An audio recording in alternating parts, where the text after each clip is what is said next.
"Hey, Limpy, this site's for real men, not broken ones." One worker sneered as others laughed. Another tossed his hard hat at her feet. "Pick it up, soldier. You take orders, right?" Clara Monroe didn't flinch, didn't curse. She bent slowly, picked it up and handed it back. Calm, steady, eyes locked. They kept laughing until a deep rumble silenced them. 3 black SUVs screeched to a halt at the site gate. Doors slammed. 12 Navy SEALs stepped out in full tactical gear. Not a word spoken, just presence. The bullies backed away. Then the team leader approached Clara, saluted, and said, "Ma'am, your orders?" Who was she? Why did elite soldiers treat her like a command? Comment on where you're watching from, and if this moment hits you, like and subscribe to the channel for more. "Someone call the VA! We got a stray!" The voice cut through the midday heat like a blade, loud and brash, heavy with mockery. Clara Monroe kept walking.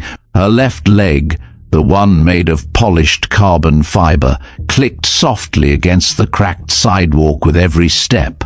The prosthetic was sleek and practical, but in a place like this, it might as well have been a neon sign flashing target. "Wrong turn to the welfare office, sweetheart!" Another voice shouted. This one came from the scaffolding above, where a group of construction workers leaned over, grinning, their safety vests reflecting the blazing Florida sun. One of them, tall and lanky, imitated a limp so exaggerated it bordered on a dance, earning a roar of laughter from his crew. Clara's hand tightened around the brim of her Marine Corps cap, worn but clean, folded neatly in her palm. She didn't look up, didn't give them the satisfaction of flinching. Her jaw was set, her expression unreadable, her eyes locked forward. From the ground, the site foreman stepped forward. Frank Delaney, broad-shouldered and sun-reddened, always chewing on a toothpick like it was a personal challenge. He pointed at Clara with the half-eaten stick and smirked. "Somebody call the VA," he barked, louder this time. "Looks like one of their wind-up toys got loose." More laughter. A few workers stopped what they were doing just to watch the spectacle. One pulled out his phone. "Gotta get this on TikTok," he snickered. #RoboVet. On the sidewalk, Clara kept moving, each step steady, measured. The heat radiated off the pavement, the air thick with red dust and diesel fumes.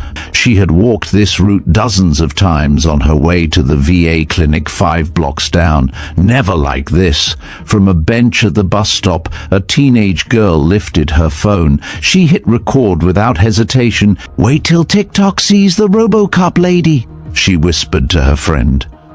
The girls giggled behind their screens, blind to the weight of the moment. Clara didn't yell, didn't curse. Her silence wasn't weakness, it was restraint. She had faced enemy fire. She had carried wounded men through open fields under mortar rain. This was noise. The prosthetic clicked again, and again. Every step was a drumbeat against their ridicule. Frank wasn't done. He cupped his hands and shouted, "Bet she lost that leg falling off a bar stool in San Diego." Laughter again, less enthusiastic now, but still cruel. Clara's fingers reached up and touched the dog tags beneath her faded olive t-shirt. They were warm against her chest. Her thumb moved across the engraved name, the serial number, the blood type, her name, her sacrifice. A few workers shifted uncomfortably. One of the younger guys on the crew muttered, "Man, maybe that's enough." Frank glared at him. "You going soft now? Come on. It's just a joke." But the mood had shifted, almost imperceptibly. A breeze cut through the heat. Dust swirled at the gate of the site. Clara kept walking. A block away, behind the tinted glass of a black SUV parked under the shadow of a sycamore tree, Reed Chandler watched everything. He didn't blink, didn't speak, just watched. The woman's gait was unmistakable, balanced yet cautious, as if every step was a conversation between pain and purpose. He saw the marine cap in her hand, the glint of the dog tags through the fabric, the way her spine stayed straight. He knew her. Not from now, from Ramadi.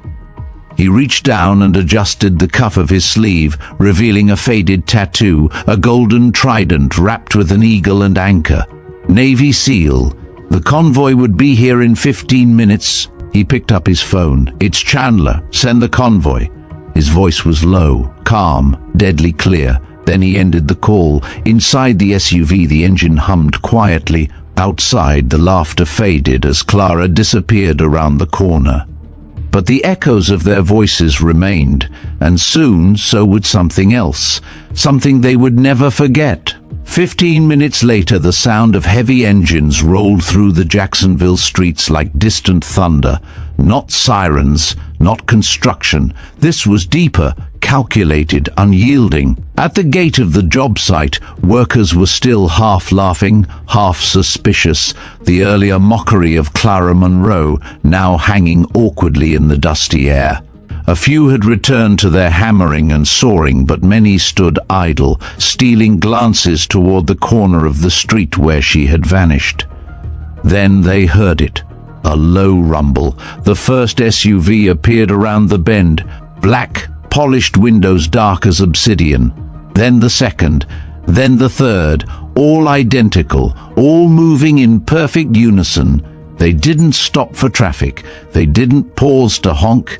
The three vehicles glided forward like a single unit until they reached the main entrance and, without ceremony, blocked it completely. Brakes hissed, engines idled, and then the doors opened. The first to step out was Reed Chandler, dressed in a black tactical shirt, sleeves rolled up to his forearms, showing faded scars and a trident tattoo that looked older than some of the men watching. His boots hit the pavement with a practiced precision that made men instinctively straighten. He didn't look at anyone. Not yet. Behind him came 6 others, all men, all silent, all wearing the same black shirts and tactical pants. Their movement was coordinated, intentional, like the fluid choreography of a strike team mid-operation. One carried a duffel. Another adjusted a comms earpiece, not to activate it, just to remember how it felt. They didn't speak. They didn't have to. Frank Delaney's mouth slowly fell open. His clipboard slipped from his hand and clattered on the concrete. The laughter was gone now, evaporated into silence. A few workers instinctively stepped back. One took off his hard hat. Another whispered, "Is this a government inspection?" No one answered. Reed's gaze swept the site. He wasn't looking at the beams or the work or even the stunned faces. He was measuring something else. Atmosphere, threat, weakness. He stopped at the gate and folded his arms. Then, calmly and clearly, he asked, "Who mocked Sergeant Clara Monroe?" The question dropped like a brick in a glass house.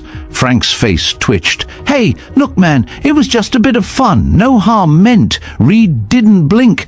"A bit of fun," he repeated, voice even. "You mocked a Marine who served 2 tours in Ramadi, who carried 3 men, myself included, out of an ambush zone. She lost her leg doing it. You call that fun?" Frank shifted his weight, tried to puff up, but the air had changed. It wasn't his territory anymore. It was theirs. The youngest SEAL stepped forward, tall, buzz-cut, his hand steady as he raised a phone. "We recorded everything," he said flatly. "From the sidewalk, every word, every laugh." Another added, "And in case you forgot, mocking a decorated veteran on public property while on the clock? That'll go real well when your contractor's legal team sees it." Frank's skin paled under the sun. He opened his mouth again but found no words. Reed stepped closer, just one step, but it landed like a gavel. "She never asked for attention," he said, voice lowering. "She never bragged. But when my team was bleeding out, when the comms were down and the insurgents were closing in, she ran through open fire 3 times to save lives. Yours? Would have cried for a helicopter." Someone behind Frank muttered, "Jesus." Reed turned slightly so the whole crew could hear. "You laughed at her limp, her prosthetic, her silence. You turned your own mediocrity into a show of cruelty. That ends now." A phone somewhere beeped. No one moved. From the sidewalk, pedestrians had started to gather, drawn by the silent SUVs and the strange power in the air. A few had their cameras out, but no one was smiling, no one was mocking. Reed turned his head, gaze scanning until he saw what he was waiting for. Clara Monroe, 2 blocks away, still walking, still steady. He turned to his men, a nod. They moved in sync, without sound, peeling off from formation and marching in Clara's direction. Reed stayed at the front. Frank tried to step forward. "Wait, what are you doing?" Reed didn't answer. The boots of 7 Navy SEALs crunched on gravel across the street, past startled onlookers. Their posture was perfect, their eyes unflinching. Clara had just reached the corner when she heard the steps, not rushed, not aggressive, but unmistakably purposeful. She turned and froze. Reed stopped just feet in front of her. He didn't smile, didn't salute. He looked her in the eye and said, quiet and crisp, "Permission to honor you, ma'am." Clara blinked. Before she could reply, he raised his hand in a precise formal salute. The others followed. 7 arms up, 7 postures locked, 7 silent tributes in the middle of a sun-baked sidewalk. Clara's breath caught. Her right hand rose slowly, muscle memory meeting emotion. She returned the salute. Reed lowered his hand, stepped forward, reached into his vest and withdrew a small silver coin. "This is the Brotherhood coin. Navy SEAL issue, not given, earned." He placed it in Clara's hand and gently folded her fingers over it. "You earned it in Ramadi. You never got it. You were too busy saving lives." Her lips parted. Nothing came out. Tears welled but didn't fall. She nodded once. From across the street, silence held like a breath. Then, one by one, people began to lower their phones. Not out of disinterest, but out of respect. Frank Delaney, still by the side gate, no longer looked like a man in charge. He looked like a man waiting for the consequences. Reed turned back once more. "This isn't over," he said quietly, to no one in particular. "This is just the beginning." The convoy waited. The SEALs returned to the SUVs. Clara stood alone with the coin in her hand, the weight of it, heavier than the prosthetic that carried her. And as the sun bore down on Jacksonville, something shifted. Not just the job site, not just the street, but the way people looked at her, and the way the nation would soon remember her name. The construction site didn't return to normal. It couldn't. After the black SUVs vanished down the street, leaving only the echo of boots and the sharp silence they carved into the concrete, nothing felt the same. Workers tried to resume tasks, lifting boards, cutting pipes, swinging hammers, but their hands moved more slowly, less certain. The sun was still brutal, the air still dense with heat and grit, but now something hung over the job site that hadn't been there before. Shame. Frank Delaney stood near the gate, staring down at the clipboard he'd dropped, as if retrieving it might somehow rewind the last hour. His face, flushed and glistening with sweat, no longer wore its signature sneer. He looked around, hoping someone might speak up for him, laugh it off, join his side. No one did. In fact, a few of the men who had laughed the loudest were now deliberately distancing themselves. One casually walked toward the porter John, disappearing for an impressively long time. Another busied himself with hauling cinder blocks that didn't need moving. Reed Chandler had said the reckoning was only beginning, and he'd meant it.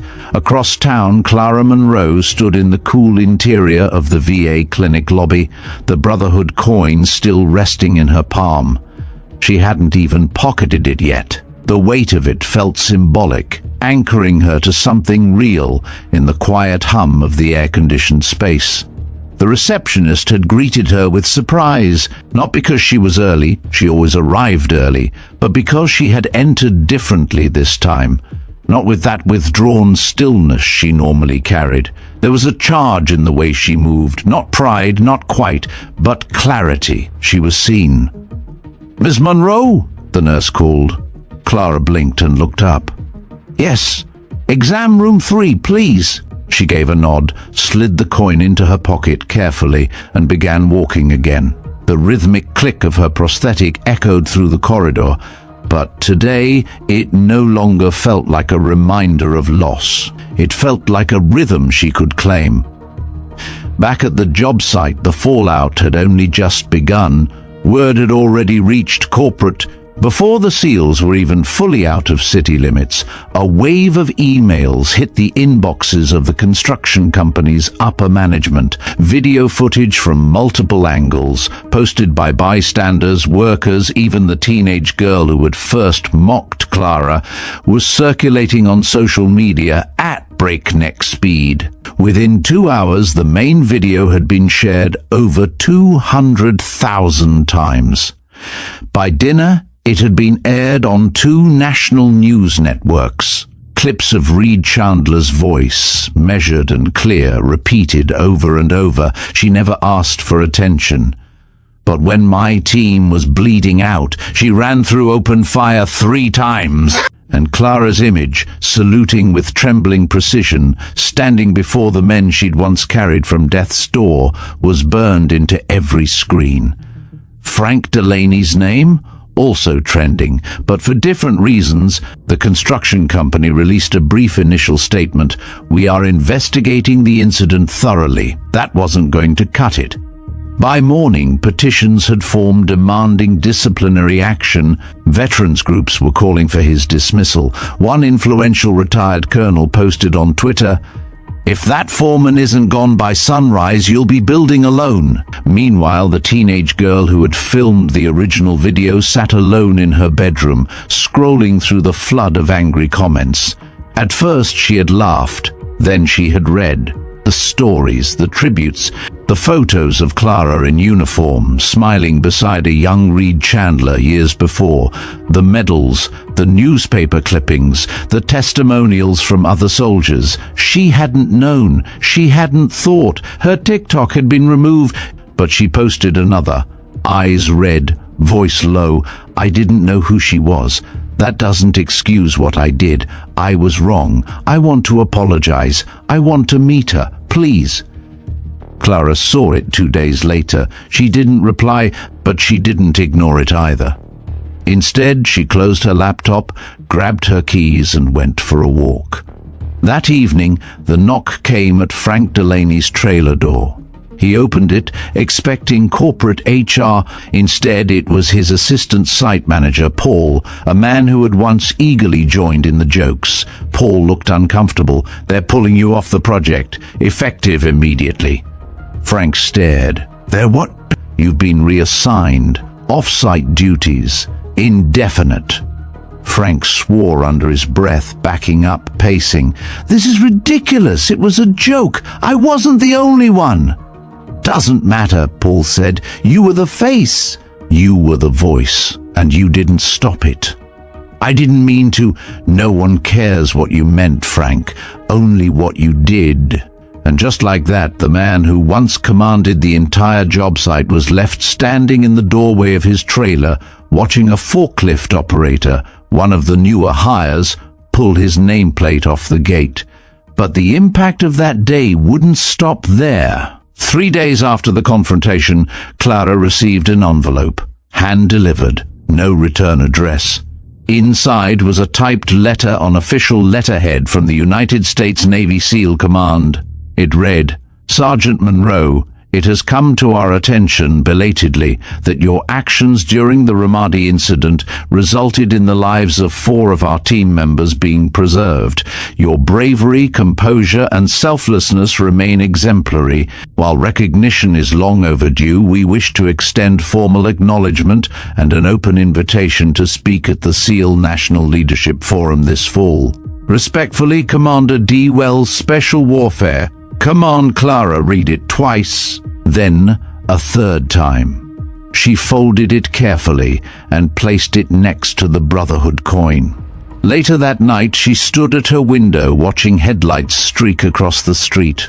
The pain in her leg was always worse at night, not the prosthetic, but the memory. Still, for the first time in years, it felt lighter, Because now, someone else carried part of the weight. Someone had spoken up. She wasn't invisible anymore, and neither were those like her. In the days that followed, the Jacksonville job site became something of a landmark, not for the building, not for the project, but for the moment that had happened there. A veteran in silence, an insult.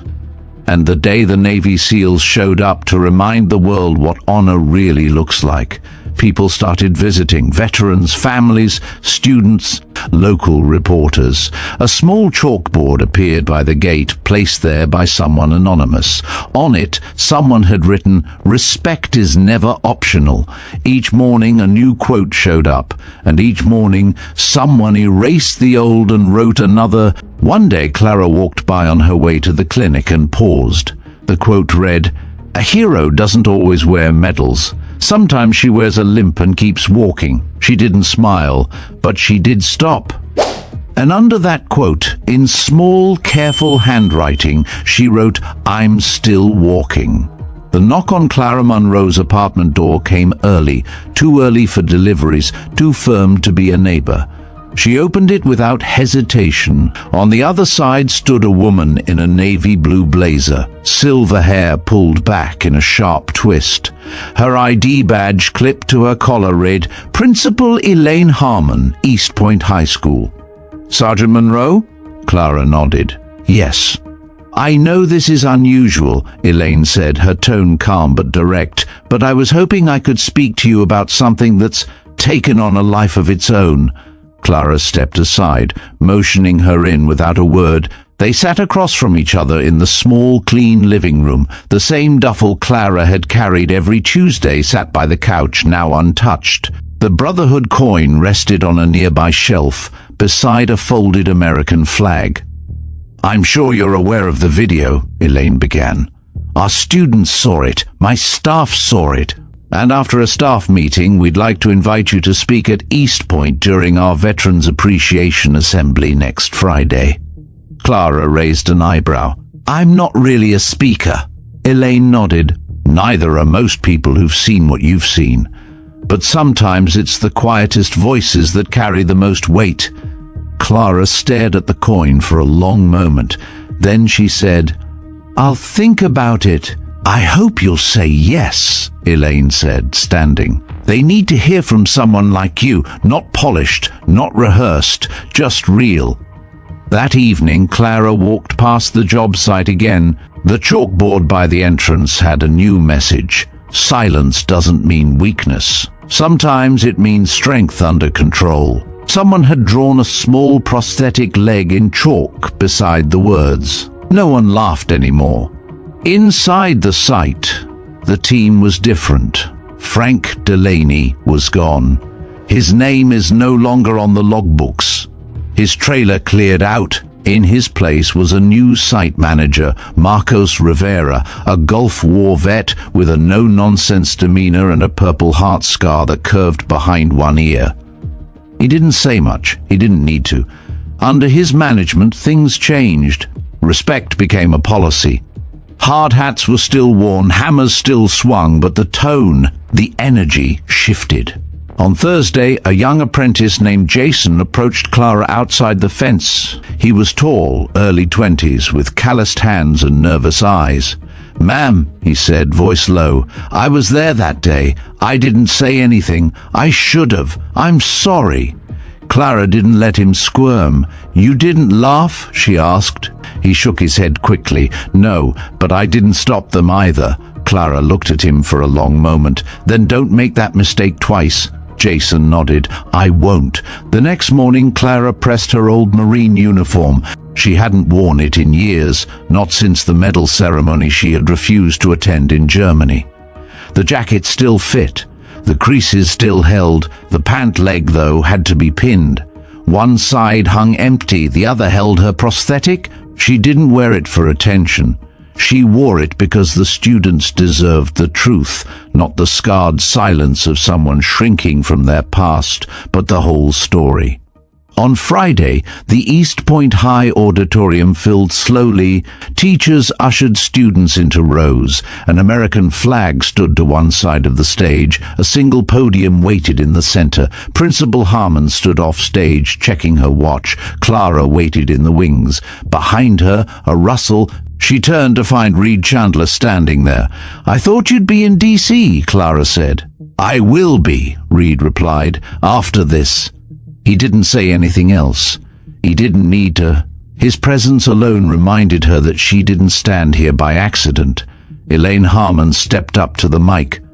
"Good morning, students. Today we honor those who served, not with parades, not with fireworks, but with our ears, because listening is how we build respect." She stepped aside. Clara took the stage. No music, no applause, just silence. She stood behind the mic and looked out at the faces. Hundreds of teenagers, some slouched, some fidgeting, but all watching. She adjusted the mic. "My name is Clara Monroe. I served in the Marine Corps. 2 tours, Ramadi, Iraq. No one moved. I lost my leg in an ambush. But that's not why I'm here. I'm here because sometimes we judge people before we understand them. I know, because it happened to me." She told the story, not in dramatic tones, not with flair, but plainly. Like one would describe a memory etched so deeply it had no need for embellishment. The jeers, the sidewalk, the black SUVs, the salute, and the coin is now in her pocket. At the end, she said, "Scars don't mean you're broken. They mean you survived something that tried to break you, and you're still standing." The auditorium stood, not all at once, but row by row. The applause built slowly, like a wave that realized what it was.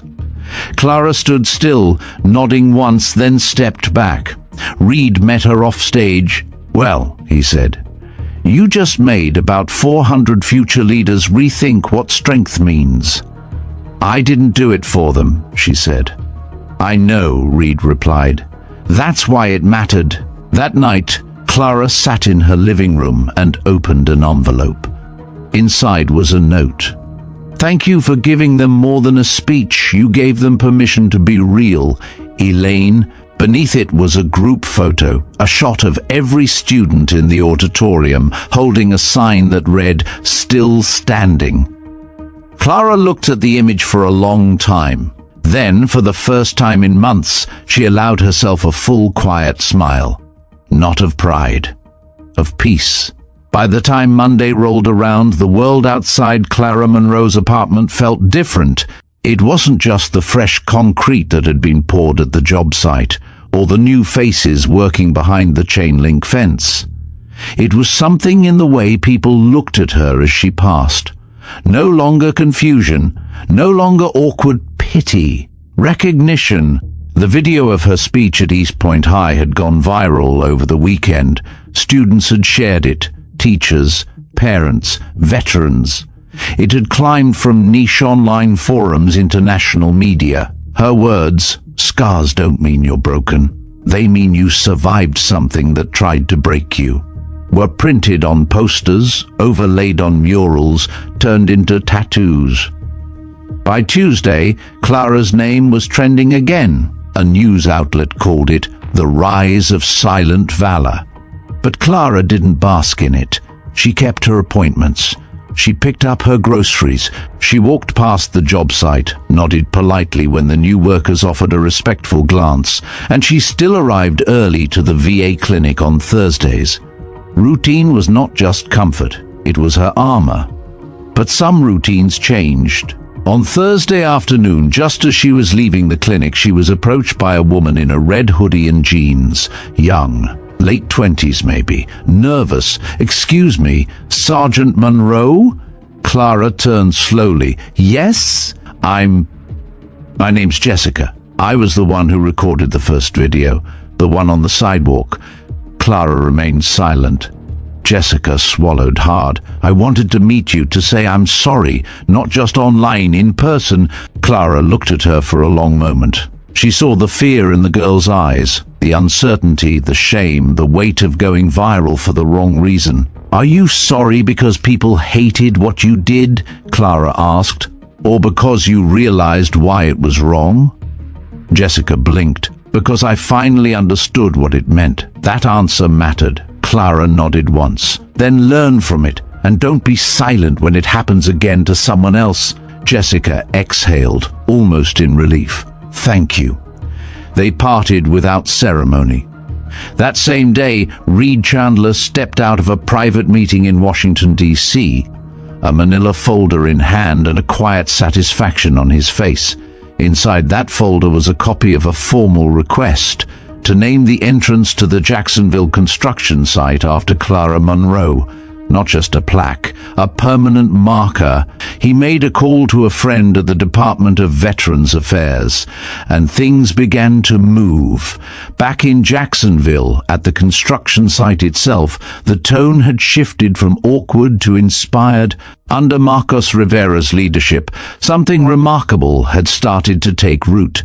The company had launched a new training initiative, Respect in the Trades. Voluntary workshops at first held after hours in the site's mobile conference unit. Hard hats, rough hands. Men who had once scoffed at the idea of sensitivity training now sat in folding chairs, arms crossed, but listening. In the first session, only 6 workers attended. By the third, the room was full.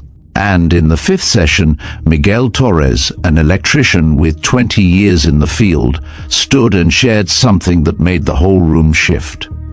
"My brother," he said, "served in Afghanistan, lost his right arm to an IED. He came home and got turned away from 5 job sites, said he was a liability, said customers might feel uncomfortable, so he stopped trying. No one laughed. One man cleared his throat, another rubbed his eyes. A third, quietly, wrote something down. They weren't becoming different people, they were becoming better men." On Saturday, Clara received a letter from the construction company's CEO, a real letter. Signed in ink, it read, "Miss Monroe, what happened to you on our site should never have occurred. We failed not only as a company but as individuals. We are making changes because of you. Thank you for reminding us that the weight of a uniform doesn't fade with time. We'd like to formally dedicate the entrance of the site in your name. If you would honor us with your presence, we'd be proud to make it official." Clara stared at the letter for a long time. Then she folded it and placed it next to the Brotherhood coin. The ceremony was set for the following Friday. No media, no cameras, Clara's request. Just workers, veterans, and those who understood what it meant. That morning, Clara stood at the edge of the site flanked by Reed and Marcos. Jason, the young apprentice who had apologized weeks earlier, stood beside the new gate. A cloth covered the plaque. Marcos spoke first. "A few months ago, this site was just concrete and steel, but something stronger was built here. Something that can't be measured in rebar or blueprints. Respect. And that came from one woman who walked by and didn't flinch." He turned to Clara. "You didn't come here to change us, but you did."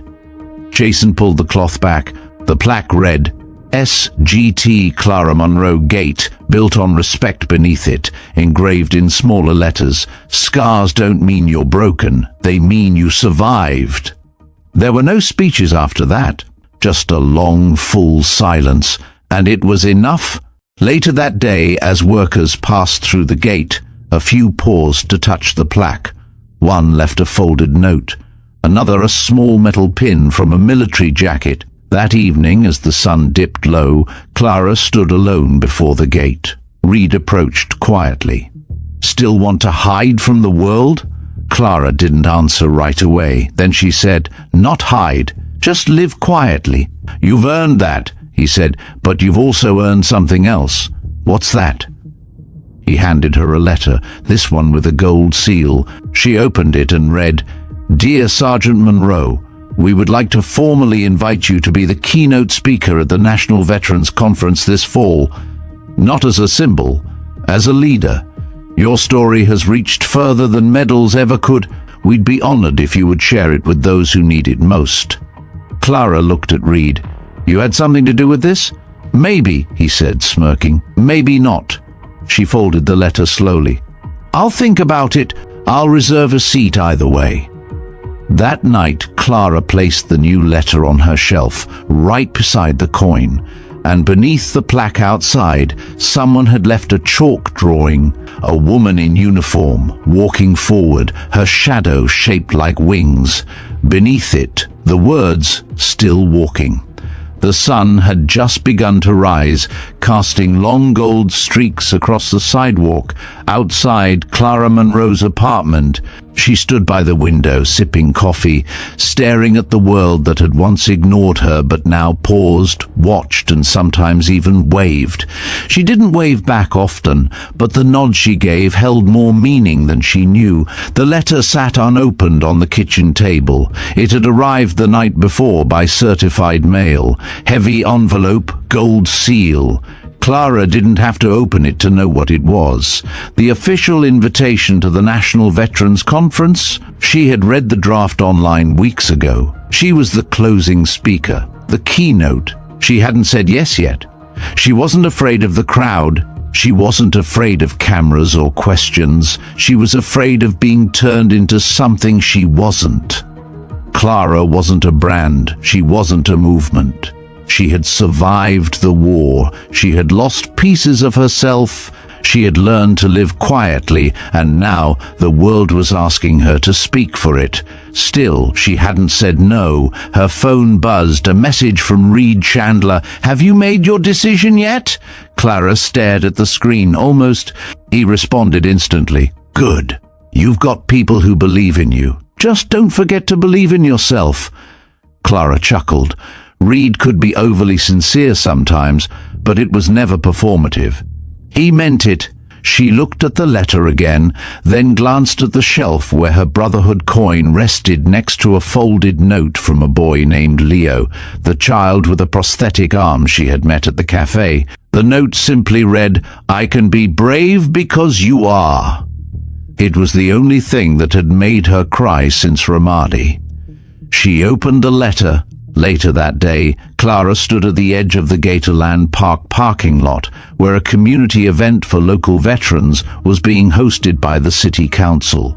Food trucks lined the pavement. Flags fluttered overhead. There were tents offering services, booths with handshakes and campaign slogans, and one long table covered in framed black and white photos of veterans past and present.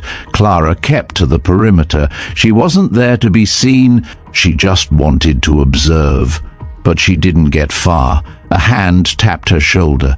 She turned to see a man in his 50s, a rough-faced, clean-shaven, wearing a faded marine cap of his own. His eyes crinkled. "Monroe?" "Yes." He extended a hand. "Name's Gary. Afghanistan 03 to 08. I just wanted to say thank you, not for the speech, for the silence. Before all this, you carried it better than most." Clara nodded. That was never the goal. That's why it mattered. They shook hands. By the end of the day, Clara had spoken with half a dozen veterans. Some told stories, some didn't. Some simply looked at her prosthetic leg, then into her eyes, and nodded like they'd found someone who knew the language they no longer spoke. On her way home, her phone buzzed again. A new message from East Point High, Veterans Club forming. "Would love to have you speak at the first meeting." And another from a local welding school.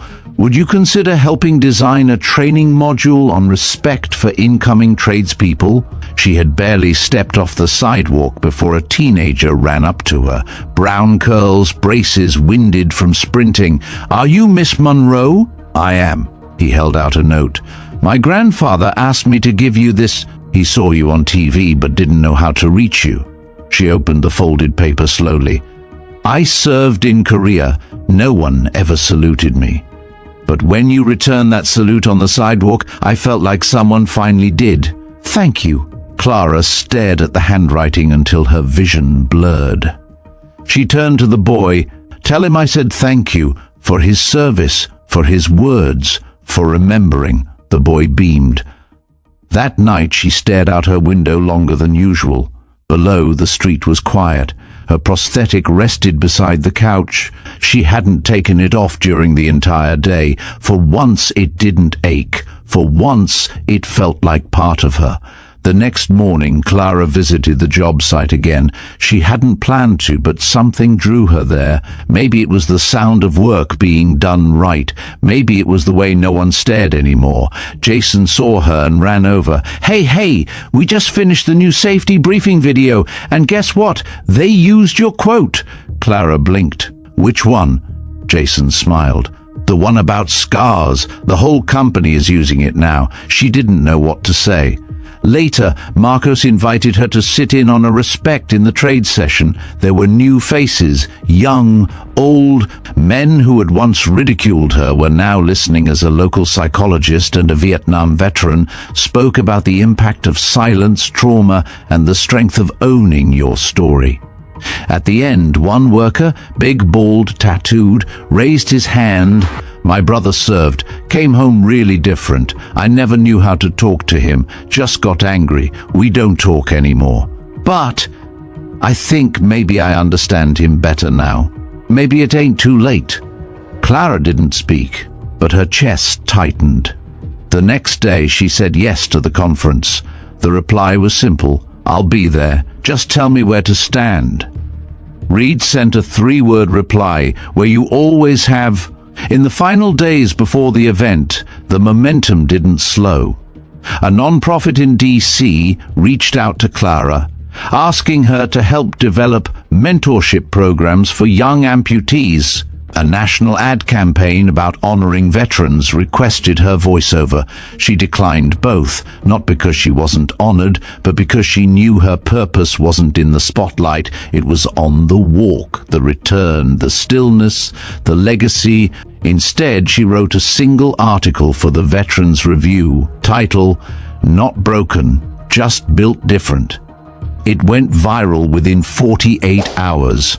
On the morning of her flight to Washington, Clara stood one last time before the gate that now bore her name. A young woman walked up beside her, red hair, denim jacket, nervous energy. "You don't know me," she said, "but I was there that day. At the site." I laughed. "I didn't know better, but I do now. I just wanted you to know that you changed me." Clara turned. "Then make that change matter." "I'm trying," the woman said. "I signed up for a program to help veterans transition back into civilian work." "Good," Clara said. "Then we're both still walking." They smiled. Clara boarded the flight with nothing but a small duffel, her cap, and the Brotherhood coin in her jacket pocket. She didn't sit in first class. She didn't need to. She sat by the window, watching the ground fall away, a quiet warrior en route to the stage. The final stage. And for once in her life, she didn't dread what came next. Because whatever it was, she would face it like she always had. One step at a time. Still walking. The National Veterans Conference was held at the Potomac Center, a modern glass-paneled building in the heart of Washington, D.C., built beside the river that had watched over 1,000 parades and 1,000 farewells. On the day Clara Monroe arrived, the sky was clear, the flagpoles bristled with stars and stripes, and a line of service members past and present filled the entrance with quiet anticipation. She didn't step out of a limo, no red carpet, no camera crew waiting. Clara exited the cab with a calm breath, adjusting the strap of her duffel bag and scanning the grounds like she had scanned 100 compounds before, automatically, carefully, unconsciously. The VA representative who met her was young, bright-eyed, and full of reverence. "Sergeant Monroe, it's an honor." "Just Clara," she replied. Inside, the building buzzed with military precision, name badges, registration tables, volunteers in uniform, speeches echoing softly through speaker systems. Attendees wore ribbons, pins, medals, dress uniforms, and decades of history stitched across their shoulders. Clara wore a simple charcoal blouse, slacks, and her Marine cap. No medals, no uniform, just presence. She had refused the opening gala the night before, declined interviews, ignored all press requests.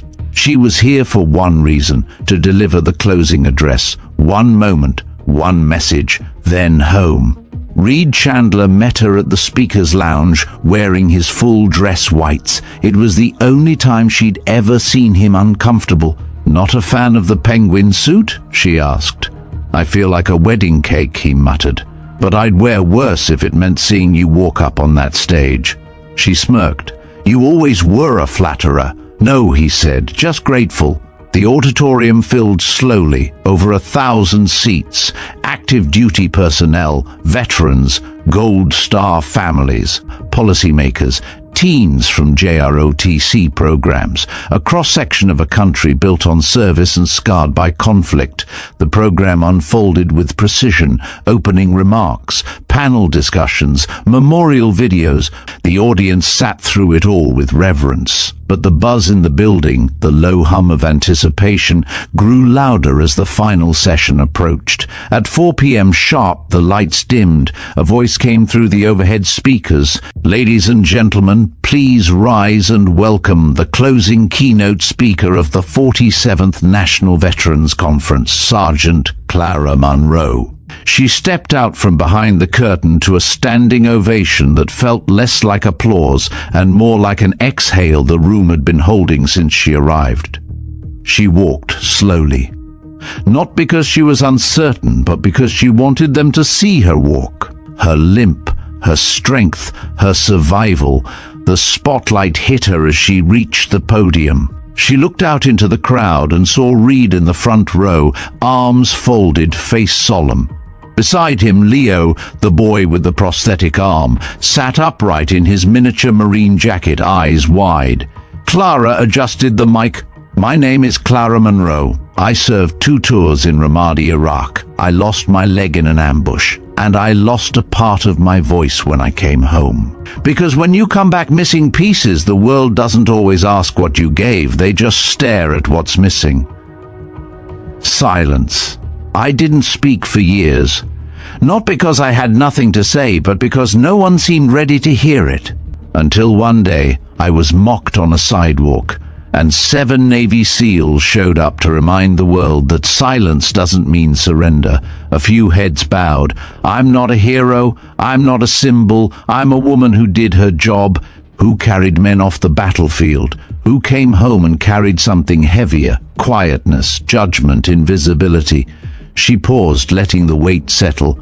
But something changed, not because I spoke up, but because someone else did, because someone else remembered. And then another. And then a community. Until I realized that maybe the silence we carry isn't meant to last forever. She looked toward Leo. "There's a boy in this room who once told me he could be brave because I was, but I want him to know he already was." Every day he chose to show up in a world that didn't make space for difference. He proved that courage doesn't always roar. Sometimes it limps, sometimes it stumbles, but it keeps walking. Leah's mother wiped her eyes. "And to the veterans in this room, your stories matter. Even if no one's asked, even if no one's listened, speak anyway. Because silence may be armor, but it can also be a prison, and we weren't built to stay behind walls." She looked out over the crowd one last time. "I stand here today not because I'm special, but because I'm standing, still, walking, and I hope you will too." The room rose again, slower this time, more reverent. The applause rolled like thunder. Clara didn't stay to bask in it. She stepped back, let the moment go. Outside, after the conference ended, a line formed. People were waiting, not for autographs, but just to shake her hand. Some said thank you, some said nothing at all, some wept. A former Navy corpsman leaned in. "We served with someone like you. We just never got to thank her." Clara's eyes softened. "Then thank her every time you remember." By the time she left the building, the sun was low over the Potomac. She stood on the steps and looked out across the city, its monuments, its shadows, its long memories. Reed walked up beside her. "Was it worth it?" he asked. Clara nodded. It was right. They walked in silence for a moment. Then Reed said, "There's one more thing." He handed her a thin black box. She opened it. Inside was a medallion, not a military issue, custom made. On one side, a raised engraving of a woman walking with a prosthetic leg. On the other hand, 2 words, "Still walking." Clara stared at it for a long time. "Who made this?" Reed grinned. "A bunch of us, veterans from different branches, thought it was time we had a symbol for the ones who keep moving long after the world stops watching." She closed the box gently. "Then I'll carry it." That night she flew home. No cameras, no headlines, just a quiet return. But waiting at her apartment door was something new. A small package, no name, no sender. Inside was a hand-carved wooden plaque, engraved with care, in honor of Sergeant Clara Monroe, who reminded us that real strength never asks for attention. Below that, a line in script, "Let respect be louder than laughter." Clara held it in her hands and let herself feel it all, the pain, the weight, the love, the noise, the stillness. Then she set it on the shelf beside her coin, beside Leo's letter, beside the medallion. She had walked far, and she wasn't done yet. Not even close. 3 days after returning from Washington, Clara Monroe stood in the modest community room of a local library. No stage, no podium, just a circle of folding chairs and a sign taped to the door, veteran support, peer discussion, all welcome. The room smelled faintly of coffee and old paper. A fan hummed in the corner. 10 people were already seated, ranging in age from late 20s to mid-70s. Some wore service caps, others wore blank expressions. Clara took a seat near the back. She didn't speak right away. She listened. That's what this space was for.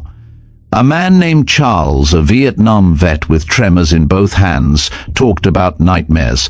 A woman named Aaliyah, who had served as a translator in Afghanistan, said she still checked every parked car she passed. A young reservist named Devon said nothing at all, just stared at the floor. When it was Clara's turn, she hesitated.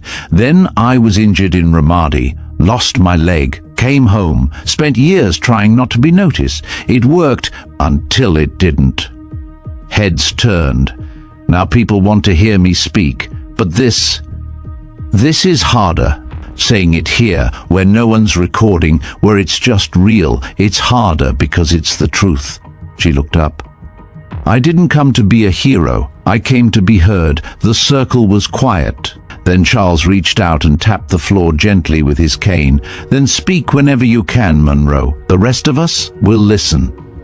After the meeting, Aaliyah approached Clara in the hallway. Do you really think things change? Clara thought about it. Only when enough of us say we're done staying quiet. She left the building without fanfare, stepping back into the Jacksonville sunlight. It was hot, humid, the kind of heat that made scars ache, but she didn't feel it like before. That week, Clara received a visit from someone unexpected. Her former commanding officer, now retired Colonel James Harrow, arrived on her porch wearing a plain suit and a quiet smile. I watched the conference, he said after she invited him inside. You spoke like a soldier and a citizen. You carried it well. Clara sat across from him. I didn't do it for medals. I know. That's why it landed. He reached into his coat pocket and pulled out a folder. The Department of Defense is developing a civilian transition program. Real support, not checklists and handouts. They want someone to advise from experience, someone like you. Clara shook her head. I don't do politics. This isn't politics, it's policy that matters. You don't have to be the voice in the room, just help us write the words. She didn't say yes. But she didn't close the door either. The next morning she returned to East Point High, not as a speaker, not as a guest, just to sit in on the first meeting of the newly formed Veterans Appreciation Club. There were 12 students, 1 teacher, and Leo. He spotted her instantly. Miss Monroe, he whispered, excited. She walked over and sat beside him. They made posters for an upcoming fundraiser. Clara drew slowly, carefully, letting her fingers find shapes they hadn't touched in years. Afterward, Leo handed her a sheet of paper, a drawing, a soldier, a boy, a coin, and above them, in uneven lettering, still walking, that night, Clara hung it on her refrigerator. 2 days later, she met with the city council. They'd asked for her input on a new veterans memorial planned for the downtown park. The design committee included architects, a sculptor, and 3 veterans. Clara made 4. They showed her a model, a 10-foot-tall statue of a man saluting. Clara studied it, then said, "Where are the women?" The room shifted. The sculptor blinked. "We hadn't thought of that. Then start again." And they did.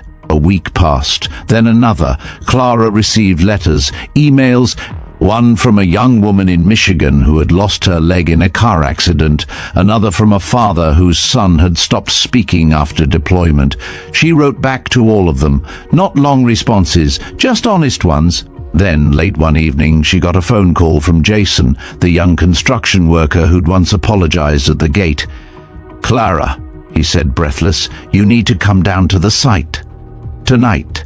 She was there in 15 minutes. The crew had stayed late, working under portable lights. But this wasn't construction work. They had poured a small patch of concrete just inside the gate. In the center, framed by steel edging, a single metal plate had been embedded, handmade, rough but solid. It read, "In honor of all who walk quietly with scars, may we hear their footsteps, no logos, no names, just the truth." Clara didn't speak. She walked to it, knelt down, and placed her palm on the still warm metal. Then she stood, turned to Jason and the others, and simply nodded. It was enough. On the walk home, her prosthetic clicked in rhythm with the crickets. A slow, steady march. Still walking.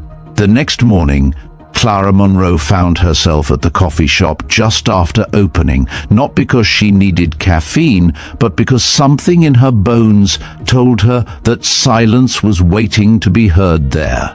It was quiet except for the hiss of espresso machines and the occasional clatter of ceramic mugs. She took her usual seat by the window. The barista, a young man with sharp eyes and kind hands, placed a black coffee in front of her without asking. "On the house," he said. "My uncle was a Marine. Said you remind him of someone." Clara smiled softly. "Then your uncle has a good memory." Minutes passed. She watched the sidewalk. The rhythm of the city felt slower lately, like it had learned to breathe again. Maybe she had too. A figure approached the table, a woman in her 40s, brown curls tucked behind her ears, a messenger bag slung over one shoulder. She looked nervous, holding a notepad and a recorder. "Press." Clara raised an eyebrow. "I didn't agree to an interview." "I know," the woman said quickly, "but I was hoping, well, not for an article, just a conversation, off the record. My brother served, lost his leg, lost himself. You helped him without ever meeting him." Clara gestured to the seat across from her. "Then sit, no recording." The woman nodded and sat. They spoke for over an hour, not about the war, but about what came after, the quiet, the gaps, the loneliness of being seen only as a story. When they finished, the woman stood and said, "I won't write a word of this, but I will remember it." "That's enough," Clara replied. That afternoon, Clara visited the community center where respect in the trades had expanded into a full curriculum. The program now includes mental health first aid, active listening workshops, and a mentorship system pairing veterans with apprentices. Jason led a tour. "We're setting up a satellite site in Tampa and another's in planning for Atlanta." Clara walked the halls, watching workers she'd once seen laughing at her, now seated in front of whiteboards, notebooks open, brows furrowed in focus. One group practiced de-escalation drills. In a side room, a large corkboard displayed photos of service members, some smiling, some not. Underneath was a banner, "Service continues in every form." Someone had pinned Clara's picture in the middle. She didn't ask who. She didn't move it. Outside, Marcos found her by the flagpole. "You changed something here, not just policies, people." "I didn't change them," Clara said. "They changed themselves," he nodded. "But you gave them the mirror." That night, Clara walked the long way home. No rush, no destination beyond the slow, mindful act of walking. The moon hung low, casting soft shadows across her path. Her thoughts wandered back to Ramadi. Not the worst parts, not the blood, just the faces, the voices. The day she had run into open fire for the third time. The silence after, the sound of her own breathing in a hospital bed, the doctor's voice, calm and clinical, "We had to amputate," and then years of learning how to stand again, to walk, to not apologize for taking up space. She passed by the school, lights off, posters are still taped in the windows from the fundraiser. One read, "Still walking, Veterans Day March, led by students." She stopped in front of it, read it twice, let the phrase settle into her chest. Across town, Leo sat at his desk, sketching quietly by lamplight. His mother peeked in and saw the new drawing, a long road lined with boots instead of street lamps. At the end of it, a figure with a prosthetic leg, hand outstretched to a child. The title, "The Road Home." Clara didn't know he'd drawn it, but somehow she felt it. The next morning she returned to the site where it all started, the job site. Only now it wasn't a site. It was a finished building. Offices, community space, a rooftop garden. The plaque at the gate still gleamed. SGT Clara Monroe Gate, built on respect. Inside the lobby, a framed photo of Clara stood near the front desk. Visitors paused to read the quote beneath it. "Scars don't mean you're broken. They mean you survived." A receptionist greeted her warmly. "They say it's the most photographed thing in the building, even more than the rooftop view." Clara smiled. "It's not about the photo, it's about the truth." She stepped outside, walked to the corner, and sat on the same bench where it all began, the one by the sidewalk, where she had once kept her eyes forward as laughter rang out from behind fences. Now there was no laughter, only footsteps, steady, respectful. She closed her eyes and listened. Rain came to Jacksonville like it always did, fast, heavy, and without apology. Clara Monroe stood at her window, coffee in hand, watching the streaks trace paths down the glass. The world looked softened, blurred, like memory. Outside, the sidewalk glistened. A few pedestrians huddled beneath awnings. A child stomped in a puddle with joyful defiance. The city, it seemed, had learned how to carry weight lightly. Clara had not yet responded to the Department of Defense. The proposal sat open on her kitchen table. It detailed the Civilian Transition Initiative, her name listed under advisory contributors, highlighted in yellow. They wanted her to help draft policies that actually worked. Training modules, cultural education, and mental health accessibility. No PR, no politics. She wasn't hesitating because she doubted the mission. She hesitated because she knew the cost of getting it wrong. The doorbell rang. Clara opened the door to find Leo and his mother standing there, soaked under a shared umbrella. Leo held a plastic bag to his chest like a treasure. "Can we come in?" his mother asked, breathless. Clara stepped aside. Leo pulled a crinkled poster from the bag. "It's for the Veterans March. They made me the student marshal." He unrolled it on the floor, a bold image of students marching beside veterans, prosthetic limbs and service dogs, and old boots all drawn with care. At the center, a woman who looked an awful lot like Clara, walking ahead with a steady limp. Clara knelt beside him. "You drew this?" Leo nodded. "You taught me how." His mother added quietly, "He hasn't stopped drawing since the conference." Clara touched the figure in the middle. You gave her my eyes. I wanted people to know she sees everything, Leo said, even if they don't look back. That night, Clara sat at the table long after they left. The poster lay beside the policy proposal, one a symbol, the other solution. She picked up her pen. The next week was a blur. Meetings with officials, drafts reviewed, arguments over wording, deadlines and implementation.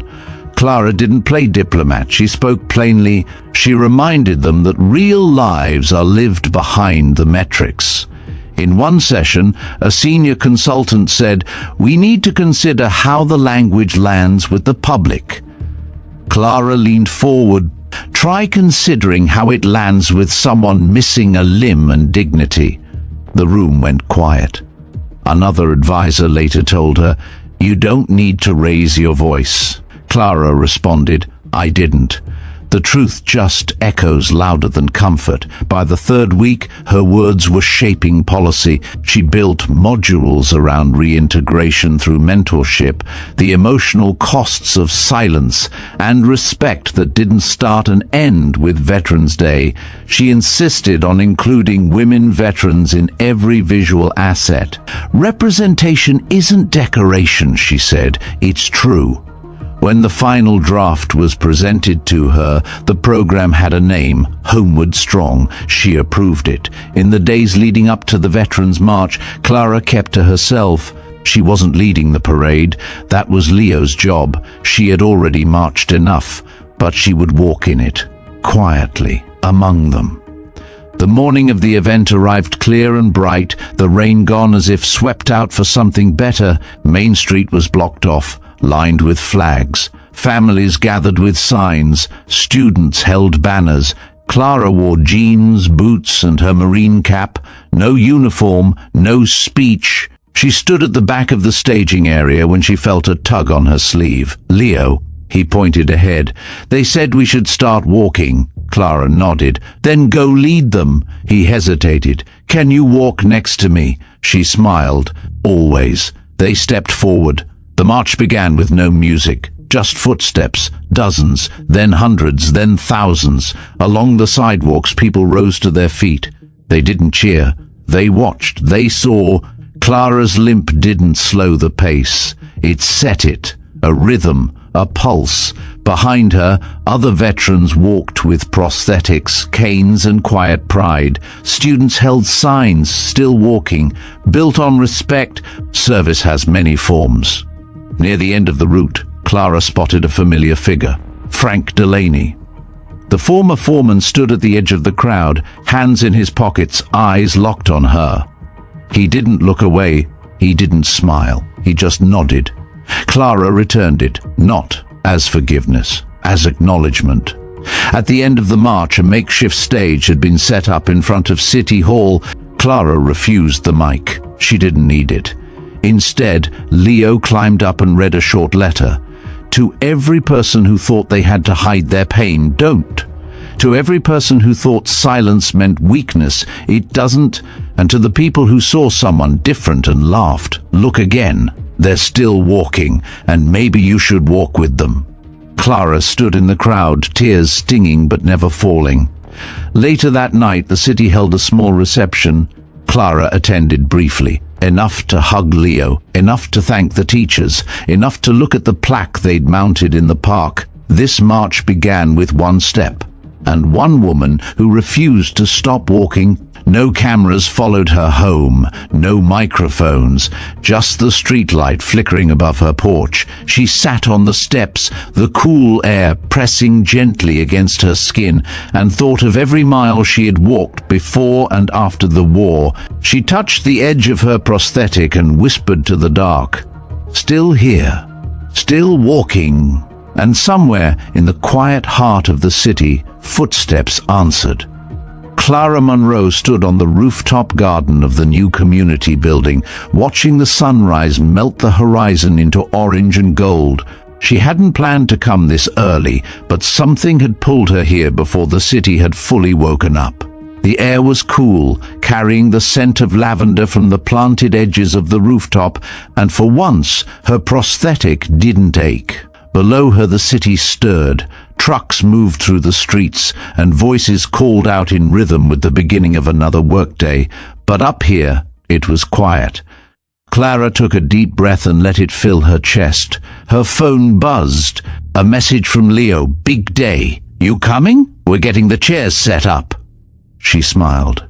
Today was the dedication ceremony, not just of the building, but of everything it now stood for.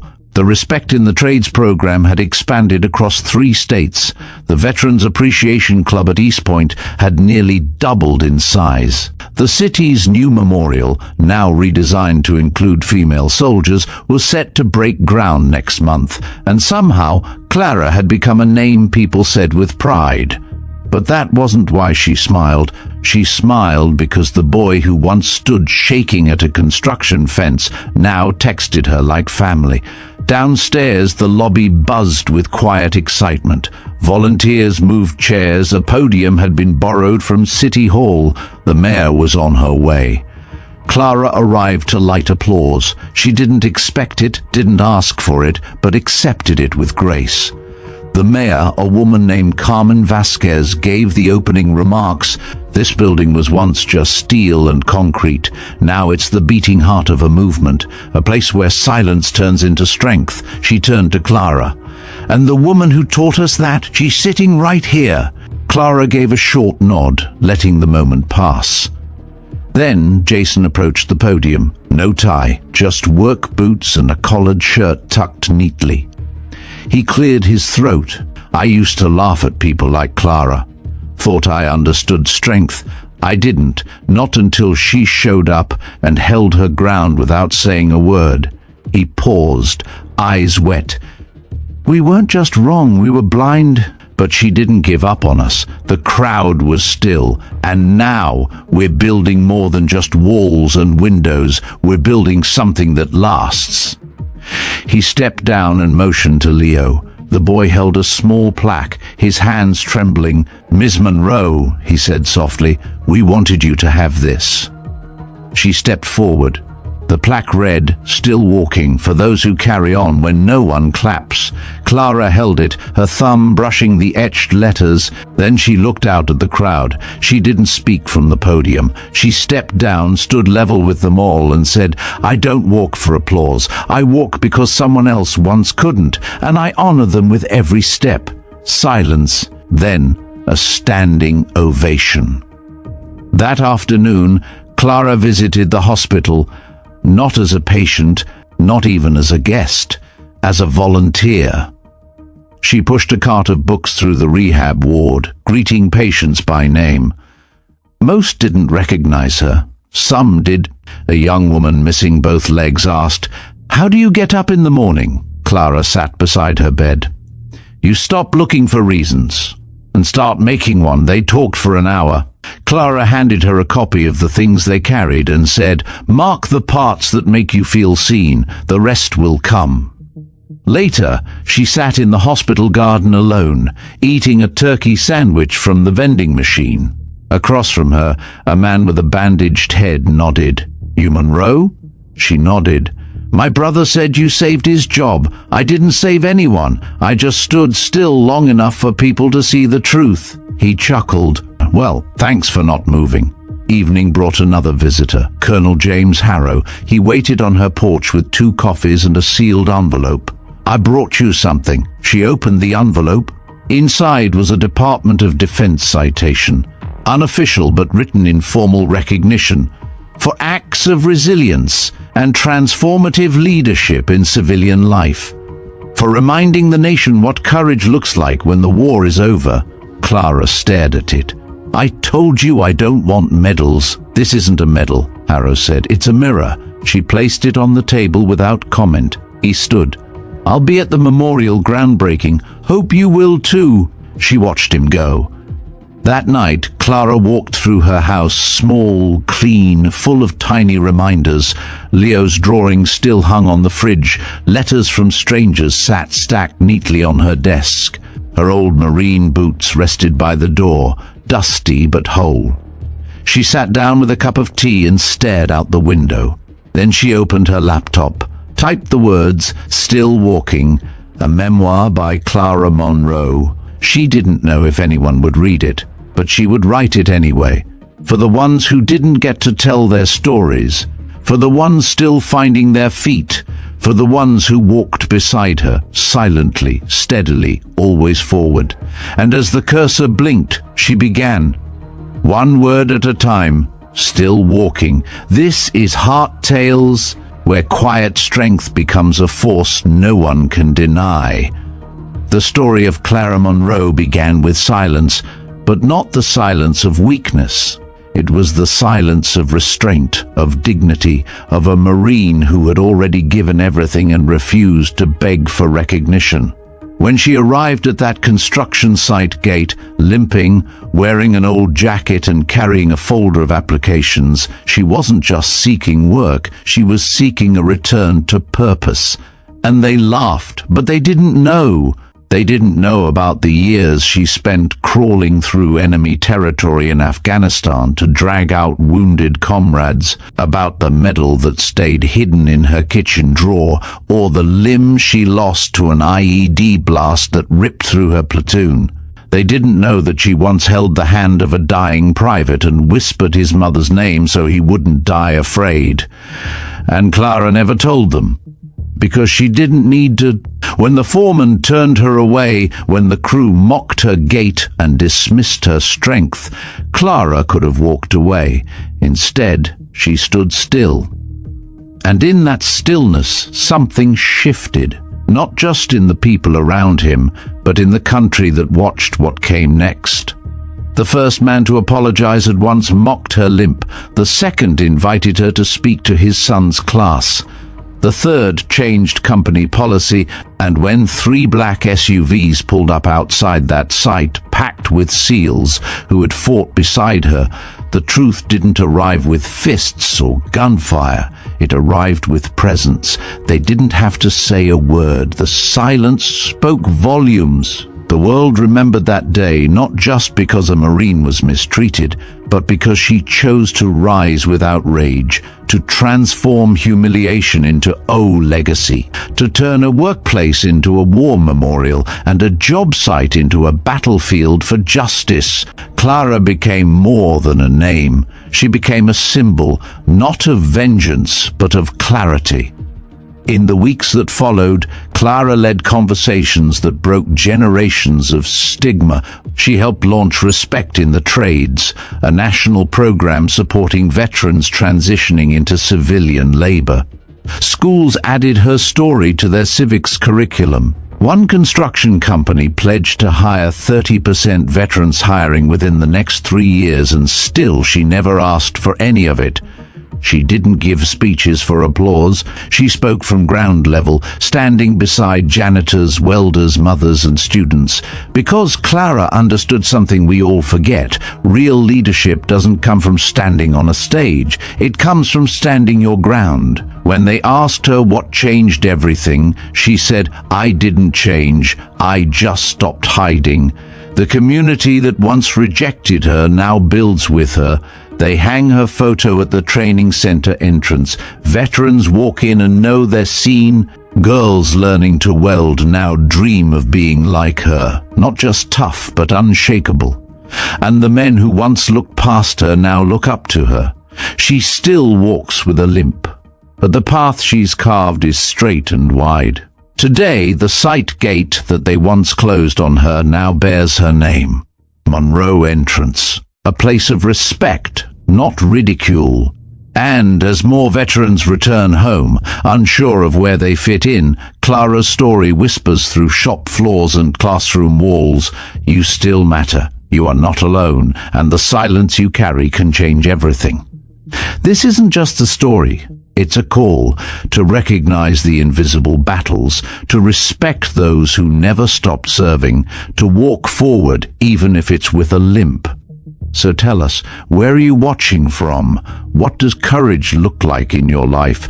Drop it in the comments below. And if this story moved you, like and subscribe to Heart Tales, because some stories don't need explosions. They need the truth. And sometimes the loudest truth walks in silence.